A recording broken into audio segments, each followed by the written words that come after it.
envelhecer é natural e é inevitável, não é? Mas a questão é como será esse processo? Se você vai envelhecer bem, de forma saudável ou não. E aí que a sua idade faz a diferença. E olha que eu não estou falando da idade que você está assim no documento, no RG que você está pegando agora, não. Não, é a idade biológica que reflete diretamente o estado de funcionalidade ou conservação do seu organismo. É por esse motivo que uma pessoa de 40 anos pode ser mais velha que uma de 60. Para explicar como é que isso é possível e como funciona o nosso relógio biológico, eu recebo aqui um médico especialista em longevidade, Dr. Paulo Roberto Lima. Doutor, seja bem-vindo! Eu que agradeço. Doutor, a gente até brincou com a musiquinha da Sandy aqui, falando que às vezes a gente é velho para ser jovem e jovem para ser velho.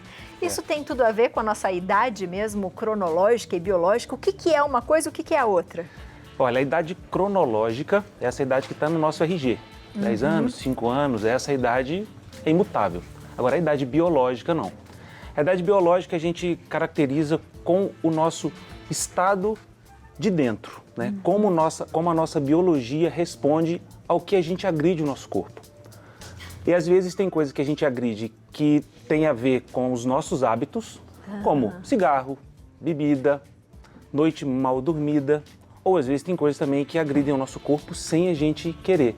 Poluição, uma água. Verdade. Entendeu? Então tem coisas que a gente vai olhando e o organismo ele vai envelhecendo de uma forma muito mais rápida. Boa.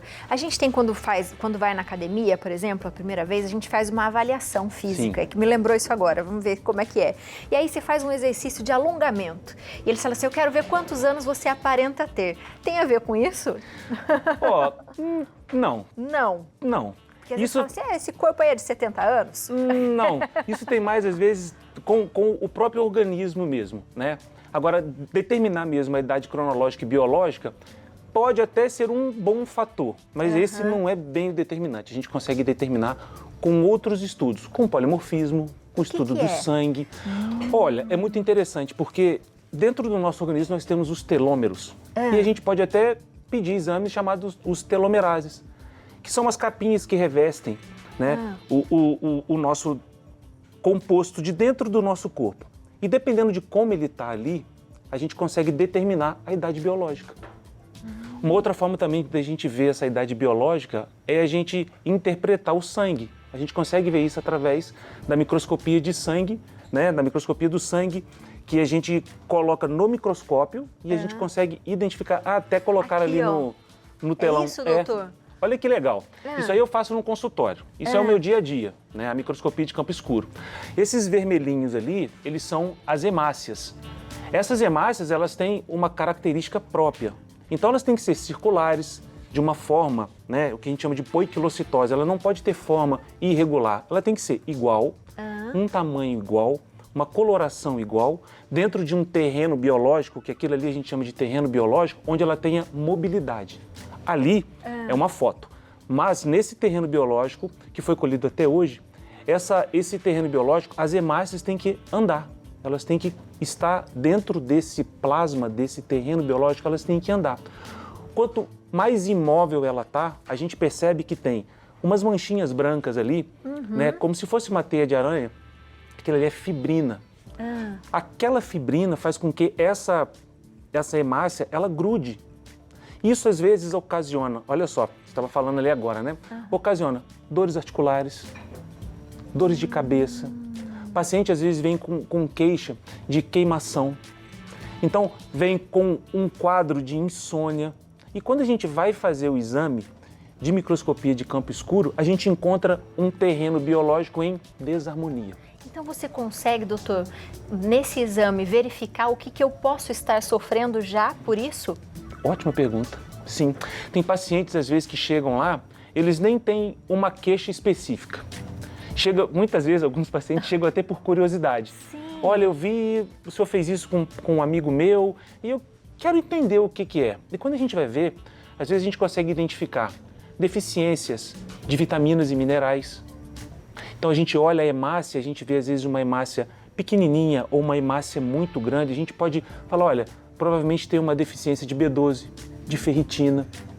Então a gente consegue identificar às vezes algum componente mais específico. Olha, você pode estar dormindo mal, você pode ter uma disbiose intestinal, que é uma flora intestinal que ela não está muito bem. Isso a gente consegue ver também pelas hemácias. Tem uma característica da hemácia que, se ela tiver com a nomenclatura chamada rolô, que é um empilhamento de hemácia, isso pode caracterizar um intestino bem disbiótico, ruim. E quanto mais esse intestino está ruim, pior vai ser a detoxificação, maior radical livre vai acumular, o que ela vai ter? Envelhecimento biológico. Então, a gente consegue identificar um envelhecimento biológico também pela microscopia de campo escuro. E aí eu consigo melhorar minha vida, doutor? Porque eu já estou querendo fazer esse exame, não Vamos é? lá, consegue. Consegue. É assim, ó, o terreno biológico, ele foi identificado há muito tempo atrás, e o que a gente gosta muito é Antoine Béchamp. Ele estudou esse terreno biológico e ele fez o que a gente caracteriza como o pleomorfismo, onde nós temos alguns tipos de endobiontes que são nossos mesmo, da nossa flora, está aqui dentro da gente. E que quando o corpo da gente não sofre agressão, eles ficam paradinhos.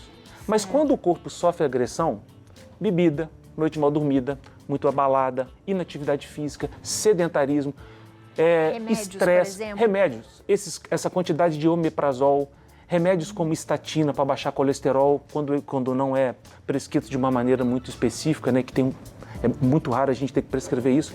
Então, o organismo ele começa a ficar em desequilíbrio. A homeostase ela é quebrada.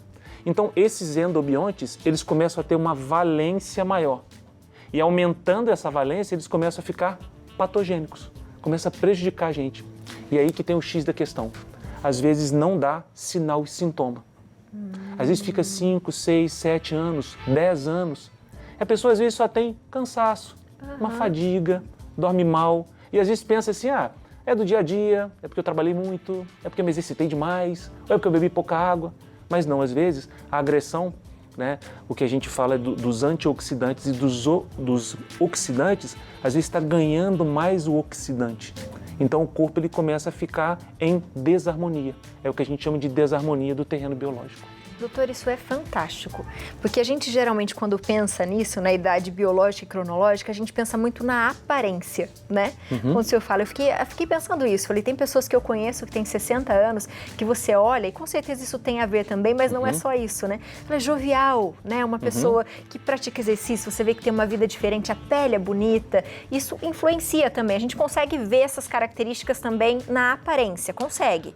Consegue, porque assim, quando a gente identifica isso no terreno biológico e a gente vê uma disbiose intestinal, um intestino que não funciona muito bem, a primeira coisa que as pessoas pensam é assim, intestino funciona muito bem é se eu estou evacuando todos os dias. Não. A absorção dos micronutrientes é feita no intestino. Então, dependendo de como esse intestino tá, essa microbiota intestinal, ela tá doente. Então não absorve muito bem. Reflete na pele, sim. Então reflete na pele, reflete no bem-estar, reflete na produção hormonal. Então o paciente às vezes que está muito cansado, com ciclo circadiano invertido, né, com cortisol muito baixo, é aquele paciente mais cansado, com olheira, aquele paciente mais apático. A gente consegue ver isso também na microscopia. Que demais! Então o exame que a gente teria que fazer seria esse, provavelmente de sangue. A gente consegue ver bastante coisa. E o que mais? Consegue. Não, aí a gente tem os polimorfismos, a gente tem o exame de sangue, propriamente dito, que é o mapeamento genético. Hoje a gente já entende que a genética não determina fim. Antigamente, a gente achava que a genética era assim, tem o gene, vai desenvolver tal doença. Sim. Hoje não. Hoje a gente percebe que a epigenética, a nutrigenômica, ela está aí para mostrar para a gente que esse gene, ele tem que ser expresso. Se ele não tiver como ser expresso, ele fica quietinho. Agora, se a gente expressa o gene, pode desenvolver doença. Vamos dar um exemplo. Paciente que possa ter um câncer de fígado. E é um paciente que não fuma, tem uma alimentação mais saudável, come bastante fruta, vegetais. É um paciente que, às vezes, aquele gene vai ficar silenciado. Então, isso são os exames que a gente faz de polimorfismo, exames de sangue. E isso é importante, por exemplo, quando a gente fala de algumas doenças aqui, a gente sempre pergunta para os médicos, é genético, né? Por exemplo, se minha mãe teve, também posso ter? Se a gente faz um estudo, se a gente cuida da saúde, da nossa saúde biológica, a gente consegue prevenir isso mais antecipadamente, não consegue? E hoje o mapeamento genético, a epigenética, a gente pode fazer com um recém-nascido. Nasceu, Nossa. a gente aguarda alguns dias, né, para não ficar exposto ao recém-nascido.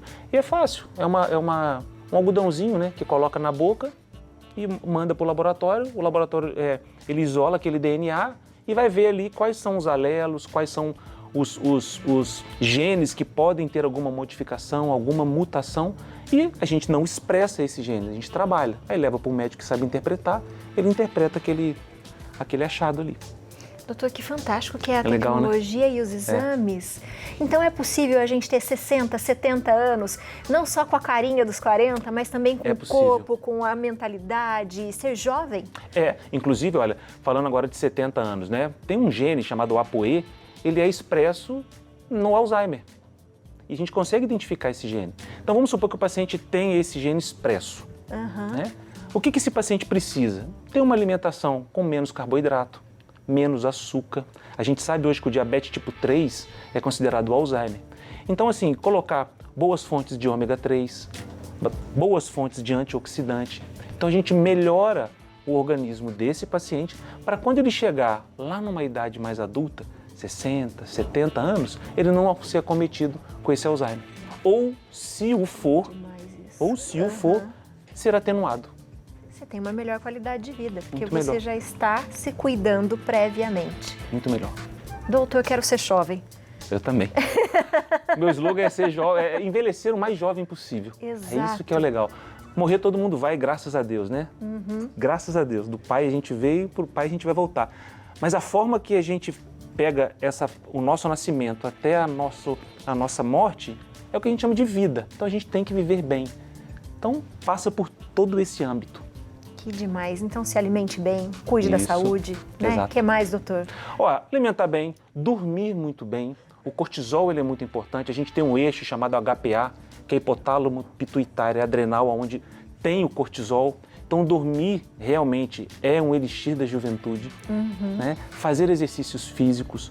O sol é muito importante por conta da vitamina D. Nós temos um antibiótico dentro do corpo natural chamado catelecidina, que é ativado pela vitamina D. Então, assim, a vitamina D é fundamental para uma longevidade. Ela até age nesses telômeros também. Então, assim, a vitamina D é muito importante. Beber água de qualidade, comer legumes, vegetais, né? E o que faz mal a gente já sabe, né? Excesso de bebida alcoólica, estresse, né? Agora, o bom é mesmo a gente fazer aquele trivial. Exercício físico, alimentação de qualidade e, se possível, os testes genéticos, a microscopia de campo escuro, consultar com o médico da longevidade, para a gente poder dar o direcionamento como você vai envelhecer melhor. Adorei, doutor. Adorei. Volte mais vezes para falar legal. isso pra gente, Vai ser porque um dá prazer. um ânimo pra gente, né? Pra gente melhorar a nossa qualidade de vida. Seja bem-vindo sempre, Obrigado. doutor. Aproveita, segue o doutor na internet, @doutor, que é dr.Paulo Roberto Lima, tudo junto no Instagram. E o telefone da clínica é o 12 99737 7007. Exato. Muito bom. Adorei, doutor. Tchauzinho. Tchau, tchau. Obrigado. Não é legal, minha gente? Diretor, quero fazer esse exame. Eu levo você, eu levo. É São José, não é, doutor? São José. Pronto, ó, viu? Nós vamos. Pronto, já gostei, já fiquei de olho, não é? Quanto mais a gente puder cuidar da nossa saúde, por que não, né? A gente ser jovem, né? Pra gente ter uma boa vida, um bom envelhecimento que a gente tenha, não é?